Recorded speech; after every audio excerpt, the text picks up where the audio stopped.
I'm going to wear these on the fucking show tonight because that studio is so bright. It's like the gates of heaven. It's like, oh. You brought your fag in with you. Oh, shit. Oh, fuck it. Okay. So, what is this for? it's M6. It's a mainstream channel. Okay. For the news. So Gorillaz, you disappeared for 7 years. What happened? What have you each done on your side during this time?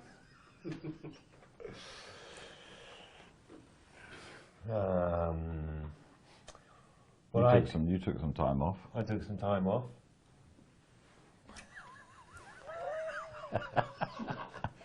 I took some time off. I spent 2 years working on a film, wanted to make a live action film, and that fell to pieces and never happened, unfortunately. And then I created 3 exhibitions which were shown at the Saatchi Gallery in London, and I worked on my squat thrusts.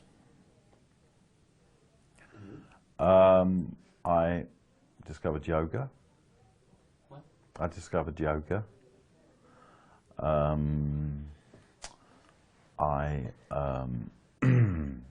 I did 2 musical things for the stage,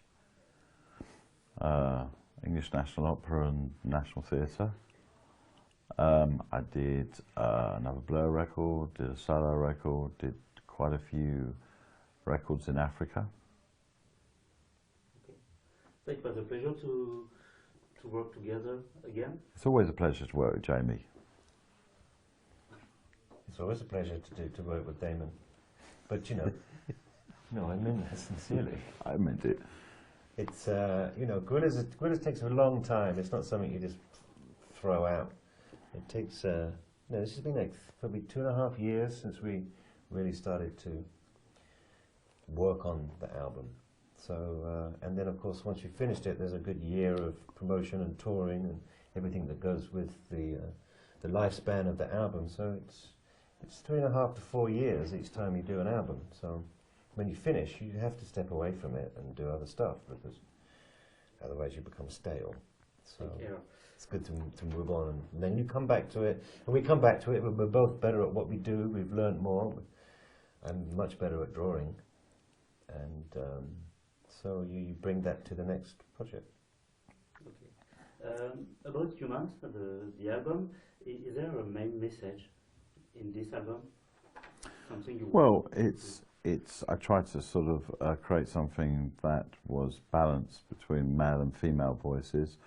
I tried to create a record that you could listen to in one sitting, that could sort of be listened to at a party. I think if you want to sort of approach it with more depth, there's a sense of kind of a modern anxiety about it, which was sort of imagined a year or so ago, the idea that the world would be very different when it came out, that, you know, things were in flux. We as a species are transforming so rapidly we can hardly keep kind of sort of, you know, aware of how much we're changing in the way we communicate with each other.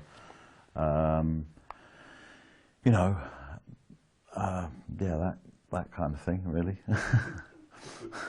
we have a song, Hallelujah Money. Yes. It has been released just before Donald Trump came in the White House. It was dedicated for him.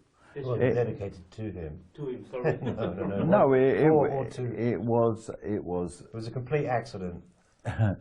It was meant to be something sung at the imaginary inauguration of Donald Trump, which turned out to be the real inauguration of Donald Trump. So we released it because it had sort of, we'd imagined that happening, and it did happen. So it did happen. We did sing a song for his inauguration, even though we just imagined it initially, which is sort of, you know,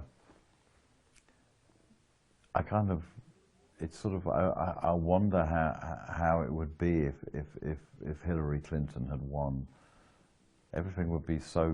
They wouldn't have released that for the We inauguration. certainly wouldn't have released it for the inauguration. When No. when a businessman becomes the leader of the free world, a song like Hallelujah Money is quite appropriate as an inauguration theme.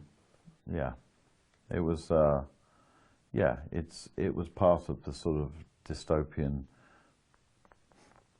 night that this record is set on. The song after this song, We've Got the Power, it's Yeah. See, I think it's a response to the other song, to Hallelujah. yeah, in a way. I mean, it was meant. I don't know maybe whether I made that clear enough, but it's not meant to be part of that night. It's meant to be kind of like the music that you hear when the credits of a film are running. You know, When the credits of the worst hanger you've ever had are running. yeah, it was meant to be the credits to the film of the imaginary night. You know, which if it was a film, it was set in New York. It was set on the night of the election result in America. That was the kind of idea. So the song is kind of disconnected in a sense, you know.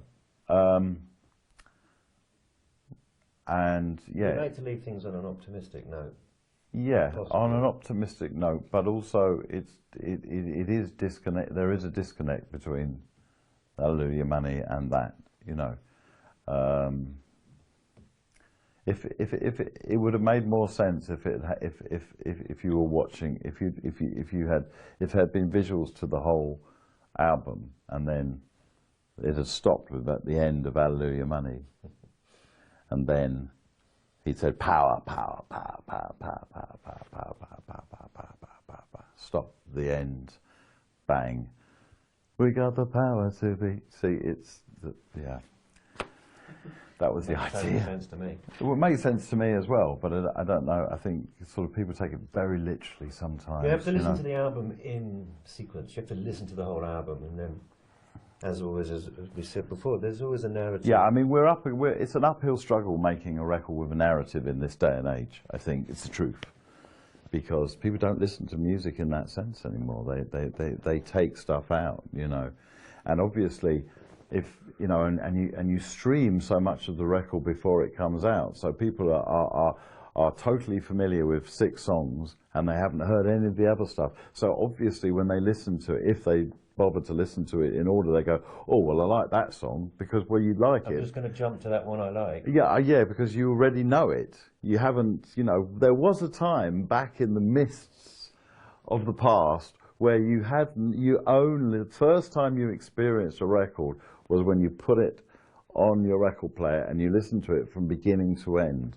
And that's... And you read the sleeve notes, and you sat around with friends going, this one's great. Yeah, and that was how, and sort of in a way, even though the concept of Gorillaz is such a sort of a sort of millennial idea, that the record itself is quite old-fashioned in its construct, I think.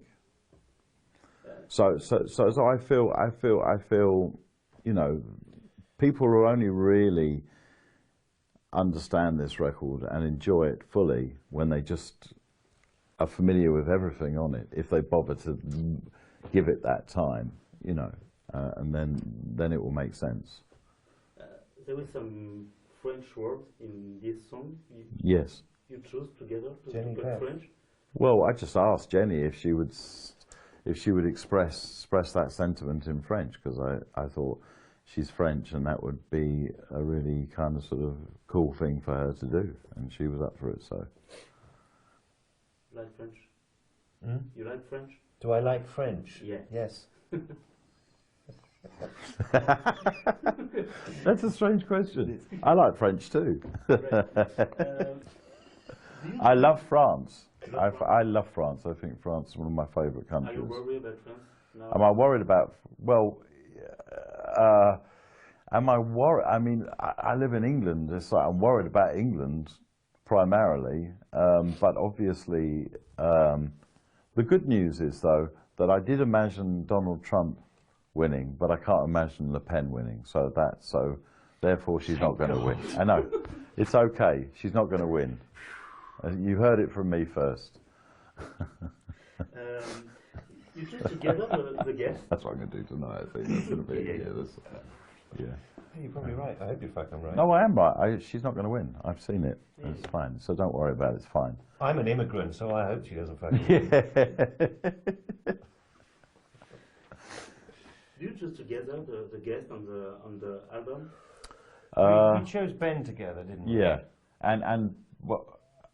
Well, no, both Benjamins actually. Benjamin Clementine and Ben Mendelsohn. Yes. We were talking about someone to narrate, and we had many discussions, and we both agreed upon Mendelsohn because he's such a fantastic actor. And when there's so much more of Ben Mendelsohn. Yeah. I would love to somehow do we had something. an amazing connection with him when he turned up at the studio because we were all born literally days apart the same year, and so we're all Aries, and there was instant connection, and we got on with him very well. Yeah, but he narrated for hours and hours, and Damon took what he felt was right for the album. But well, I took a little bit of it. I mean, I couldn't possibly give you the whole picture. We could put out the Mendelsohn tapes if we wanted to. We will put out the Mendelsohn tapes one day. Hilarious.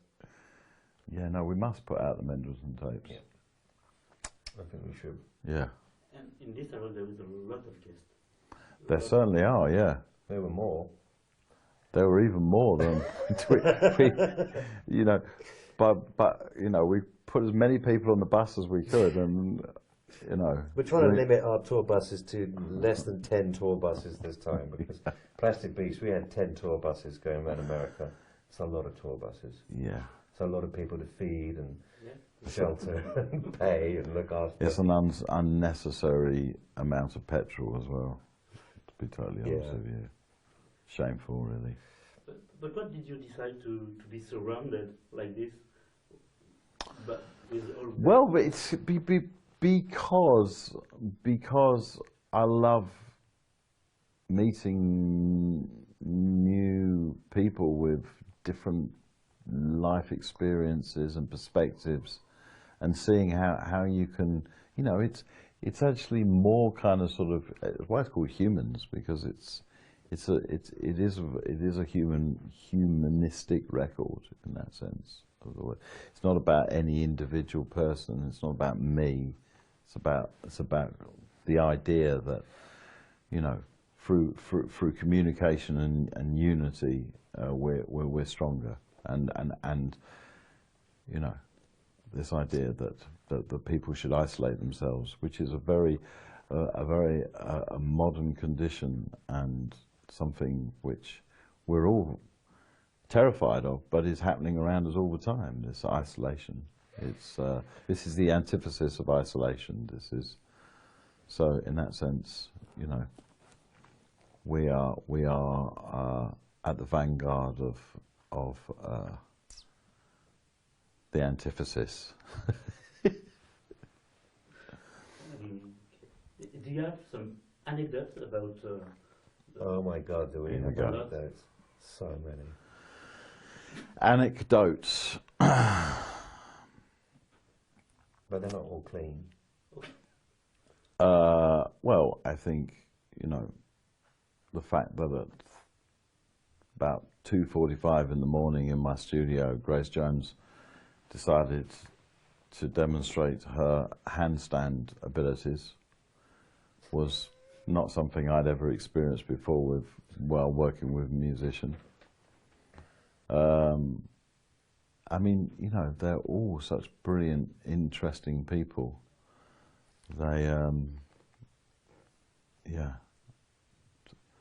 I'm not really good at anecdotes, to be honest with you. Don't look at me. Which I know makes terrible There's some television. incredible anecdotes, but I can't say them on television. So there was a TV show in preparation. What it will be? I keep reading a lot about this. I know. TV Well, show. we've written a TV series, but we're waiting to see who we're going to do it with. We're in conversations with people at the moment. Networks. and I haven't decided who is suitable. But yeah, it would make a wonderful. it's written, and it's loosely based around the adventures that we had making this record, with extra stuff thrown in. It'll be a mixture of live action and animation. You finish it? But it doesn't have to be. No, well, it's not supposed to be something that comes out alongside the album. It's sort of, you know, the life of Gorillaz outside of an album cycle. I mean, it's something that I would love to do, and I think would be really cool. And what we've written's really funny and strong, I think. But I've also designed a Gorillaz clothing range as well, G-Foot, which again has not necessarily has nothing to do with the album, but is, you know, continuing the lifespan of the characters and their world through fashion. I'm finished. Oh, okay. Thank you very much.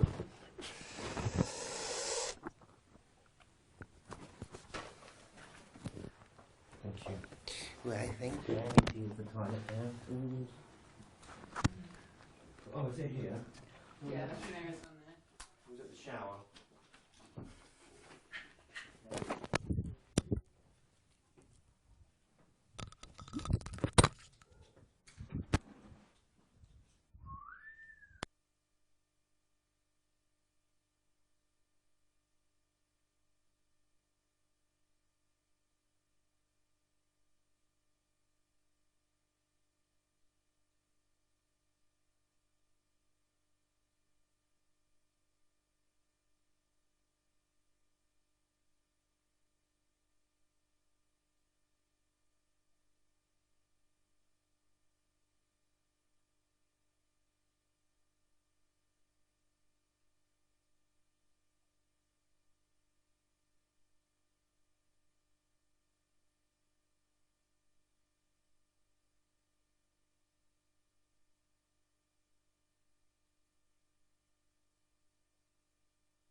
Madeleine de Proust. Yes, please. Oh, that's nice.